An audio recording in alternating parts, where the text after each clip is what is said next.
Hi, I'm Kendall Haven, full-time touring storyteller and an author for ABC-CLIO. Now, in addition to writing books that are instructive books about how to create, form, work with, manipulate, revise, edit stories, how to tell stories, I get to write stories themselves. These are all historical, non-fiction stories, but yet in every case, the idea is to use the power, the draw, the importance, the magnetic appeal of story to create context and relevance for material. It gives students an entry point into material they might not have otherwise been interested in by creating those points of relevance, points of personal context. You can turn anything into a story. You can use any structure of story to do it. Series on the Revolutionary War, 50 stories. Mostly about children, they're all non-fiction.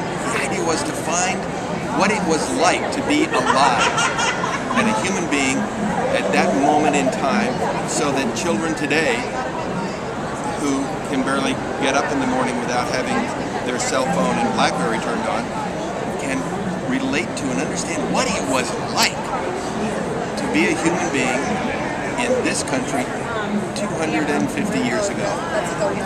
Story can do that in a way nothing else can. We can introduce the concept of ecosystems, aquatic ecosystems, terrestrial ecosystems, by looking over the shoulder of either major predators on the hunt or prey species on the defense from being hunted, and look at the world through their eyes and gain an understanding of those environments and of the relationships in those ecosystems that you will never gain from just a factual rendition of the niches and the flow of biomass and energy through those ecosystems.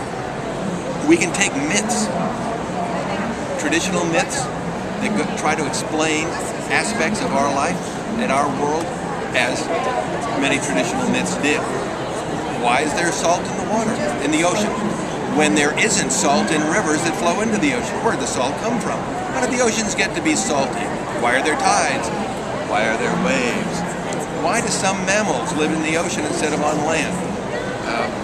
Why are there mountains? Why are there rocks? Where'd they come from?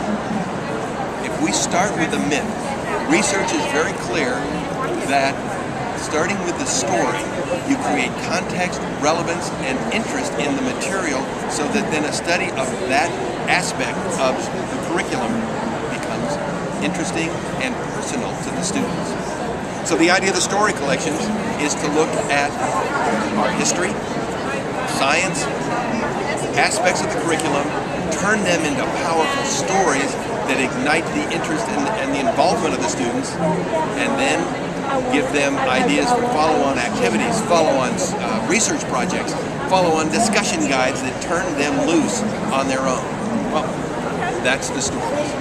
Again, I'm Kendall Haven, author for ABC-CLIO, and good luck with your stories, and may they all be winners.